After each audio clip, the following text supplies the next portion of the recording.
Hello there, welcome back. I'm going to talk about three films by Ken Burns.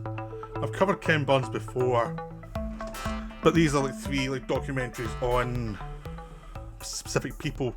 I've covered Civil War before. I do like Ken Burns films, so I'm covering documentaries on Thomas Jefferson, Benjamin Franklin, and Mark Twain. So Burns basically does two different types of documentaries. I think he also produces some, but he tends to either do an epic documentary about a subject, the Civil War, World War II, the Vietnam War,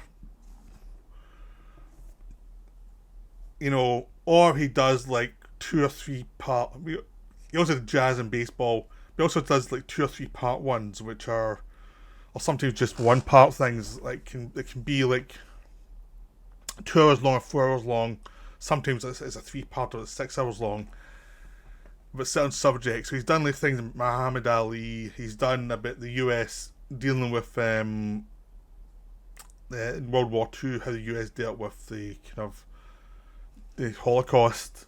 He's done Great American Lives. He's done stuff in National Park. He's covered a lot of different areas. And what's good now is PBS, during the video era and DVD era, PBS, who financed them, would put these out, but they'd be in America, you have to import them. And it would cost a lot for DVDs, and it would cost with box sets a lot of the time. It'd be really expensive, or you could get them in Love Film. That's how I saw some of them in Love Film, basically. But they're hard to get hold of. Now in streaming, yeah, it's easier to get hold of. You can buy them on iTunes or you can buy them on Amazon. Sometimes they're only available in one or the other, but sometimes they're available in both. So you can actually pick them up, the seasons. You can pick up remastered versions too. I have a remastered version of Civil War. I have the World War II one. I've got a bunch of different ones. The Buffalo Train things up the West that he only produced. There's different subjects that he covers that are now available, which makes it a lot easier for you now to be actually have subjects you want to see his films on. The distribution is much simpler and easier to get hold of now, rather than before it was you had to really make an effort and it'd probably cost you a lot of money to do it, especially a lot of money in those days. The prices of these things haven't gone up much, but because of the change in how much money's worth from about 20 years ago, it still costs about the same, but because of inflation, it doesn't really cost the same. And you can get certain films in sale, certain seasons in sale. Sometimes you can get it for £7 or something, so you can do pretty well. You're still going to have to pay a lot for the big seasons, which are usually 20-hour jobs or something, but other times it's fairly reasonable prices you can get these films for. So that's when I'm just covering some of the films he made on Great Lives. Because he did, there was a box set on iTunes called American Lives, which you get, which I saw two of these films on, which were the Jefferson and the Twain one. I'd seen the Jefferson one before, on Love Film years ago. I hadn't seen the Twain one. But he would do these probably 2-nighter or 3-nighter things where you can actually see each one would be down an hour and 50 minutes or something, covered a part of someone's life, and then that second half would cover the other half of their life. So that's the kind of thing I'm covering just now. So I'm just covering these are three people I was interested in. So I wanted to see about their life through the Ken Burns thing. So I said Jefferson one I'd already seen. I'd seen that one years ago, but it's been a good 15 years since I'd seen it. So I wanted to rewatch it. I think I'd saw it as in Love, when I got it from Love Film to watch. But it's been a while, so I can only remember bits of it. The Benjamin Franklin one was a new one. It was only made a few years ago, so obviously this was the first chance for me to see it. And the Mark Twain one was quite a while ago, but I had never seen it. So the general structure of these is basically he's going to cover their entire lives. And in the case of all three of these guys, they lived a long time. They lived into old age. They lived into a thing where a lot of their loved ones had died before them, and they had issues and they had difficulties. In the case of Jefferson and Franklin, They lived through the American Revolution. They were important founding fathers of the Revolution. And they were the two of the most eccentric ones in the Revolution, which made them interesting. And Mark Twain was like years later, but he was of the Civil War era, even though he didn't really fight in the Civil War. But he was a great man of that era of covering slavery and covering the effects of slavery on people and what the problems were, as well as just being a general wit and general guy who could prick pompousness quite brutally, and he could get into arguments with almost anybody if they annoyed him enough. So these are three guys, all of them who had that ability to annoy people to the one to kill them. All three of them had that ability, which is what the big thing they shared. And they all came from a period in American time that was when the country was growing and there wasn't much time for ease or anything. It was just like it was a thing where times were tough for a lot of their lives, and they had to kind of survive that. I mean, Jefferson started better off than anyone else in our two. I mean, Twain and Franklin were both famously poor when they were young, and they built up from that because of their skills, and they managed to get somewhere with a bit of moxie and just basically having lots of skills and curiosity. Jefferson was actually always had the kind of feel of someone who came from money, and he liked having money, but he wasn't very good at keeping it because he liked spending stuff that interested him. So he ended up thousands of dollars in debt by the time he died, and he had no clue about how to manage money, which this film, Bundy's film, doesn't shy away from. He had lots of problems. I'll start with Jefferson. He was an idealistic figure who also owned slaves, even though he ultimately knew it was the wrong thing to do. But he'd make excuses and say things that were, in our eyes, very racist, even in the eyes of some people at the time.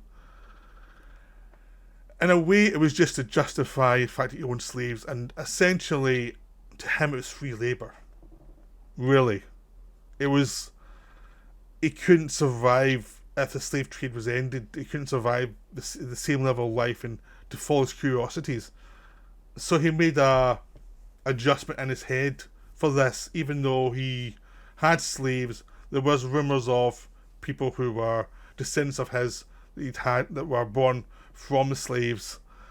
It's like, it was complicated. He had a very complicated issue with black people in his country and slavery, and it's a big black mark against him. Even though he was the guy who wrote the Declaration of Independence, he was the one who put it together. He was the one who understood why they were fighting English and why it was important and why the British Empire in America was wrong for America. And he understood what the ambition of America was, what the ambition of expansion of American territories was. He understood all of that. He understood the ideals of the people, and that's why the people loved him. He really was a hopeful figure for the country, except for this one thing with slavery. It's like, if he managed to get over that, he would have like a really untarnished reputation. But that's a big tarnish of his reputation, is a slavery question, because he did say things that suggested that people of colour were inferior to whites. And the more damning thing is, most people think he didn't believe it. Most people think it was him making an excuse to make his life easier, which is double damning, because he didn't, and in no other way did he sound racist apart from that area. And it was like, in every other way, he was a bit for mankind, improving mankind, stepping up and beyond what the limitations were to find their ideals and push forward.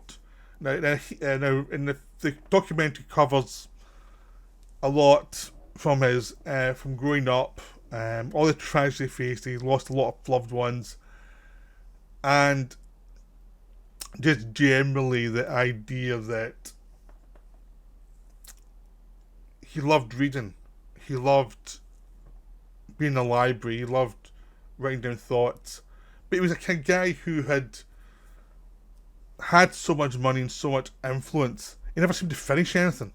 Or he'd always tinker with stuff and tinker with stuff and tinker with stuff rather than achieving anything. So he had the rich guy problem of someone who was never finished. So everything was unfinished for him in his life. Which is something the documentary shows in detail, that he was a very unfinished person, but his ideals were something that infused America when they needed someone like Jefferson to push forward with ideals, because Washington was a strategist who helped them get through the war, but they needed Jefferson to actually outline why they were fighting the war. And that's what his big influence was on the culture around him. He ended up being president for a while. He ended up expanding the territories and buying some land from France, some of the French territories, to expand westward, which would lead to the expansion of America all the way over to the Pacific. But then he was horrified by a lot of the stuff that they did when he expanded. So it was like he had an influence, but he didn't like how the influence had developed, because he wanted the expansion west was to create something greater. What happened was expansion west was just expanding all the human problems westwards. Like he could see all the human problems, but he couldn't figure out a way to actually solve any of them. And this film was about the idea of this idealist and the good part of it and the bad part of it. And Burns is really good at explaining that and actually showing it stage by stage of his life what his problems were. And he also goes into the feud with John Adams, who was another founding father who, you know, Jefferson famously fell out with. Even though they were very different people, but they could get on, and then they fell out horribly over time about how they felt the country should go, because Adams was much more of a realist and Jefferson was a dreamer, and they both felt each other's ideals were going to cause the downfall of the country. When in fact, they needed both. They eventually started to realise they needed both of their ideals. They had to kind of join to make it work. It was like they needed the kind of highfalutin side of Jefferson and the kind of more logical side of Adams to really work well together. Adams didn't go with anybody, by the way. Adams was a realist, but he was very abrasive and he could cause a lot of problems. So him and Jefferson started out not trusting each other, learned to trust each other, fell out, and then became friends again over time after both had left the public life. And as they're both getting older, they basically became best pals, because not many other people understood what they'd gone through at the level of the founding fathers. There was only those two to understand each other and understand each other's flaws. Like Jefferson could understand Adams' flaws, Adams understood Jefferson's flaws, and they both knew each other's their own flaws. So it was a close relationship. So that was one of the films I watched. Then there's a Benjamin Franklin film, which is wonderful. I guess the best one, the Benjamin Franklin one, because I think Franklin did live the most interesting life out of the three. All three lived interesting lives, but Benjamin Franklin built himself from nothing. He was basically came from a poor place, became a printer, and he was in servitude to his own family for printing, and ran away because it was like his brother was being a dick to him, and he ran away to another town, learned his trade there, built his own printing shop, and built his own set of companies through Philadelphia, and became like very important in Philadelphia. But he also had a thing there, which was it's not just enough to do well yourself. You have to try and build up the people below you to make them be of service. No idea was to be of service to other people, to make sure other people also had it good. It wasn't just good enough for you to do well. Other people had to do well too. And he had that philosophy in his life, so that it becomes a thing where he'd work really hard, not just to build himself up, to build other people up. Not that he was flawless. He was married, but his wife probably had to put up with lots of nonsense from him. He was someone who like Jefferson, was a world of his own half the time. Things he was interested in, and other things he couldn't care less about. And sometimes that was family. It was like, yeah, okay, you lot, you kind of you handle it. I don't care. I'm not that into this stuff. He had illegitimate sons. His family had following him had a habit of having illegitimate offspring that became really important to them. His was one called son called William, who he brought up, and he ended up making him his secretary, so that when he went to foreign countries, his son William was with him, so that it would teach him how to behave in society, teach him how, so he could actually develop a life for himself beyond just being the bastard son of Benjamin Franklin. So he did work with people and try and make them better, really.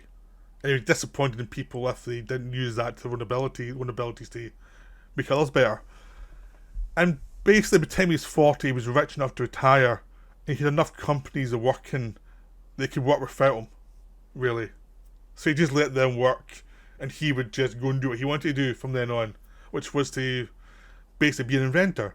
So he was a guy who worked out electricity from the lightning was electricity. It wasn't the surges of the gods, and he worked out how to harness it and make it safer so places weren't getting burnt down all the time.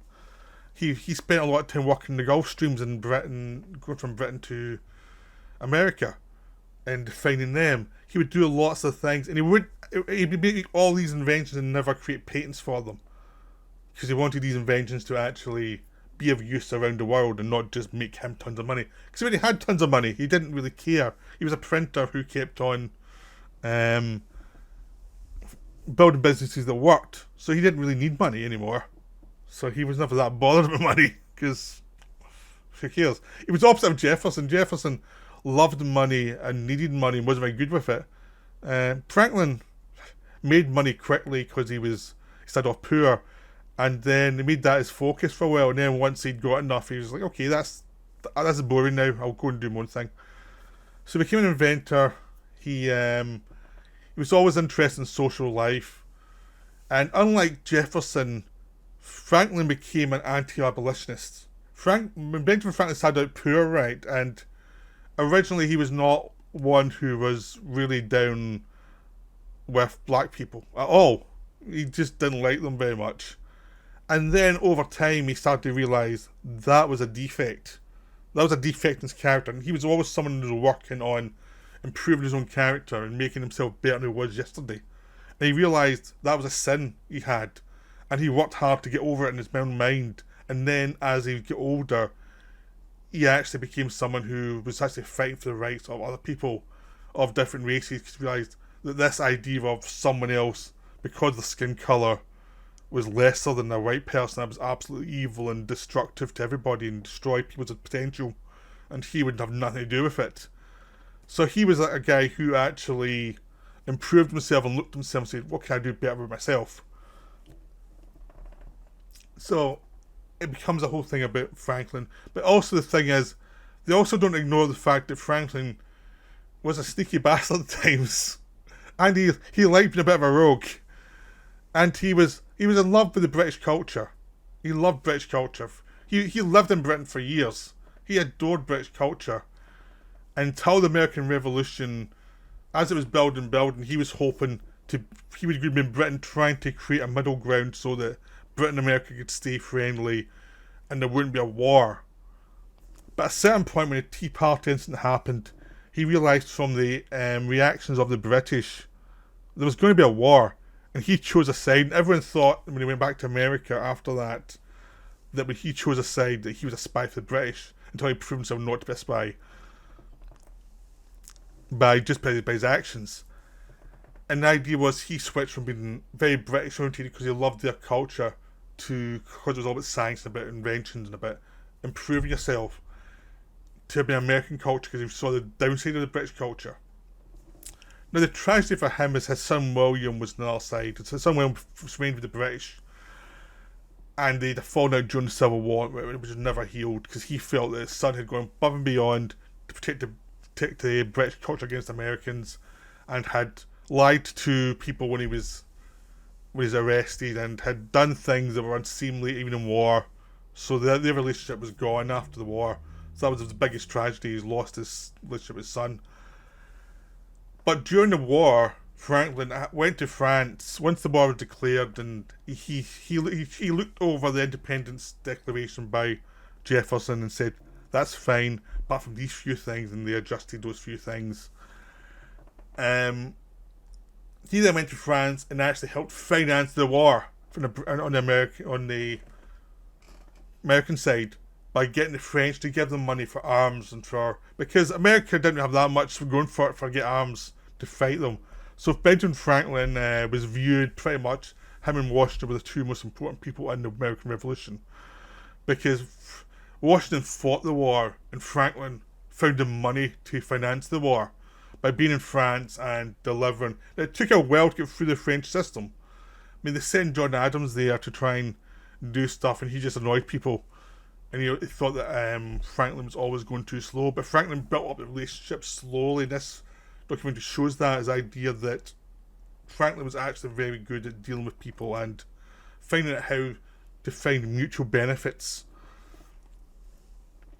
And it becomes this thing of Franklin slowly working the French, and how, because the French hated the English, and how this got a great boon to mess with the English, so they lost their colonies. And they just slowly worked their way so that eventually the French financed the war against the English in America and financed the American Revolution.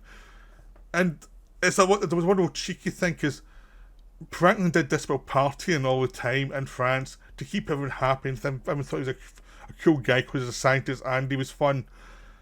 And he managed to juggle all these balls while looking after his own grandson, who he'd found had been illegitimately heired by William. He made him his secretary. And basically him and Adams basically signed the surrender of the British of the colonies. He went over to Britain after they'd lost the military side and got them to sign something to give the colonies to Britain. The colonies from Britain to America.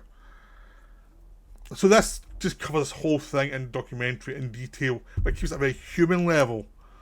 It's all about from the Franklin point of view, and it's all about how after that he went back home as a great hero, and then helped get the Constitution together, even though he was quite old at the time, and he had to go through all those arguments with different people, and how he was kind of appalled by they could not destroy slavery because it would destroy the southern states, or the southern states would not join the Constitution if slavery was outlawed. And it was something that he disliked, but he knew it had to be done to get the Constitution in to start with, and would work with that down the line. And as soon as it happened, the Constitution, he instantly set up an anti-abolitionist league. So he wasn't slow about saying, "Look, this is wrong. This is awful." So the Franklin documentary is terrific. I highly recommend it. The life is amazing. I don't think you can make anything boring about Franklin because he's so interesting. But Burns obviously was loving this when he's making this documentary. He'd sense that he had great enjoyment because this guy was so colourful. Mark Twain is also colourful, but in a different way. The big thing about this documentary is, again, it's not a 4-hour thing, and it's about a guy who started out poor, but he loved telling stories, and he was a show-off telling stories. He was just a born entertainer who slowly learned to read, and slowly who worked on got different jobs. Eventually got a job on the Mississippi boats, going back and forward, and learned how to do that. We learned a lot about human nature, and slowly started to write things and get jobs. And when the Civil War, the reason he stopped in the boats was the Civil War happened, and the boat industry died because you couldn't go in boats if you could get blown up. So he spent like a week in the Confederate Army in one group, and the group fell apart instantly, and he was like, "Oh, sod this." He moved west. The west that had been opened up by Franklin, he moved west with his brother, and his brother had a good job there, and then he learned how to work for the papers, and slowly got a reputation of being a socially relevant person who can annoy his own editors and get fired for writing stuff that would annoy the hell out of them, for suggesting certain people were corrupt. And basically got in so much trouble, he ended up being fired and was unhireable for a while, before slowly some articles he'd written started to gain traction, and started to do like shows, like just talking shows and doing more writing, and slowly it became obvious he was a person of interest for people. People loved stories, but how he took the American experience from the point of view of the normal person rather than the elite English influenced aristocrat. He took it from the street level, and he could be very satirical, and everyone understood that he was mocking power. And just slowly he built up a reputation as being a great speaker, and slowly started to write books and narrative and learn narrative, and he wrote The Adventures of Mark Twain and Adventures of Huckleberry Finn. He wrote all his big books, Prince and the Pauper, American Connecticut and King Arthur's Court, as well as other books that were less well known now, but were important then. Not every book he wrote was a bestseller. A lot of them were. He got very rich very fast, and he proceeded to lose most of that money and have to get it back, because, as the documentary shows, there was two sides to him. There was the Mark Twain observer, the guy who understood life and understood just how corrupt life could be and how messed up it could be. A guy who had lived with slavery before the Civil War and had hated it and understood its horrors, and who wrote about it. There's also Samuel Clemens, who's his original name, who wanted to make money, who loved money, who was a bit of a rogue, and who wanted to be a businessman but wasn't very good at it, is a basic thing. Now, what all three documentaries share is the idea that these are guys who lived so long that they lost a lot of their important family members, and what was the price of that in their psyche. All of them had that. I mean, Twain never seemed to Twain had it really badly, but we see Jefferson seemed to really get damaged by all that stuff. Twain had it later on in his life.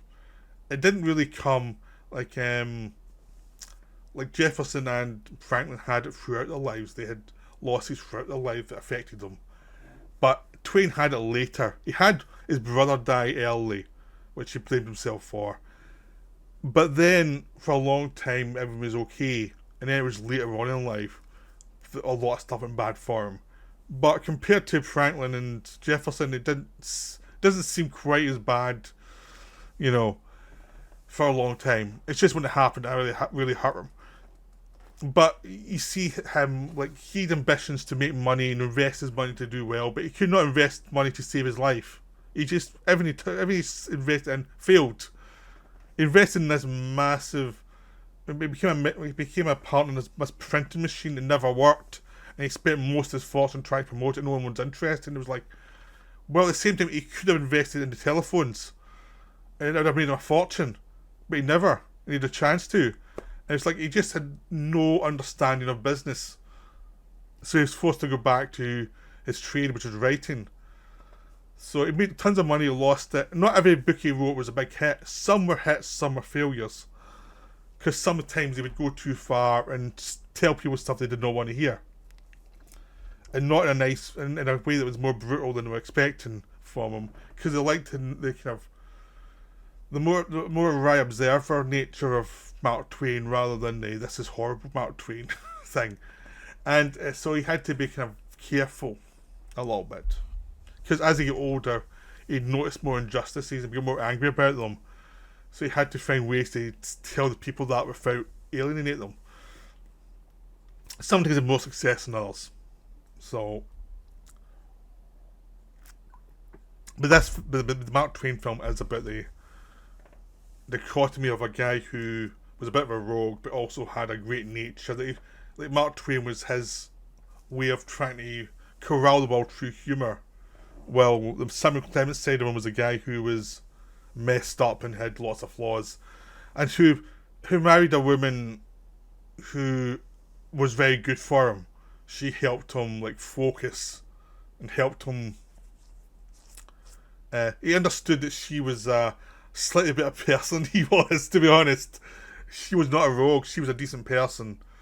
She dealt early on. They had a child who died very young, and that affected him. But it was, but generally she was the kind of person who kept him under control a lot of the time until she couldn't. But she was a good break on him for so long. But he was a kind of weird person. His ambitions were always too big for him, and it was just that thing. He was just always getting in trouble because of his ambitions, and it becomes a tragedy because by the time he made the mistake and realised how bad a mistake he'd made, he had to spend so many years touring to make the money back and pay his debtors to actually pay off his debt. And by the time he'd done that, he was hoping to basically help, after that point, just be with his family and rest up. At that point, they all started dying on him. Like his favourite daughter died at 24. Then his wife got ill and died. Then his other daughter, who had a disease, she basically had fits. She died in the bath. So he had 3 daughters, and by the time he died, he had 1 daughter, and that was it. And that was the one he didn't go on with. So, I mean, with him, he had isolated tragedies. He had his brother die when he was a teenager, and early on in his marriage, he had a son who died early. But that was a time when a lot of kids died early from different things. His son was always ill. But the real tragedies hit later on in his life, where he went from being a very popular person to being someone who felt isolated because most of his human connections were just gone. He still made friends, but he became someone who was a shell of himself and who had a more cynical view of life over time. And it was this story about this guy trying to bring himself back from tragedy and still observe the world and still have his ideals. Like, he was very pro women's rights. He was very pro. He was anti-abolition. He was very much on the side of the abolitionists and for black rights, and have black people dealt properly rather than just chucked to the side after the Civil War. He was very much into making sure people were treated decently. And this documentary showed all that, but also showed the darker side. The fact that he was a rogue. You did have that side to him, and he wasn't comfortable with it, because one of the reasons he married his wife, fell in love with his wife, was he knew she was actually wouldn't put up with that nonsense, because he knew that was a danger. It was always a danger for him. He was a difficult person. He had instincts that weren't very good, which made him a good writer because he understood those instincts, but made him terrible person in some ways. So by actually civilizing himself, he helped himself. But when all that was taken away from him, it just left him with nothing. Well, in Franklin's life, by the end, he was a big hero. He had his tragedies, but he was a big hero. By Mark Twain's life, he was elevated as a great hero of the people, but he was very lonely. And Jefferson was kind of the same. He'd done great things, but by the end of it, he was very isolated and cut off. So one of the interesting about these documentaries, they show like these people had great lives, but they also had massive gaps in their personality, massive problems. The things that made them great also made them difficult to deal with, and made them difficult to get a hold of. Like, to get them home sometimes. All of them travelled around all the time. They were all massive travellers, even though Mark Twain hated travelling. After his first run around as doing the speeches, he was sick of it, and he had to keep on doing it again for money because he messed up so bad. But these are all 3 great documentaries. I'd highly recommend them. I went on way longer than I thought, but this one, so hopefully you made it to the end. So that's me for now. Go watch them. Go watch the Karen Burns documentaries. You can catch them on iTunes and Amazon. They're all excellent, and they're all fairly cheap. because they're just streaming things. So you have no excuse. Right. Bye for now.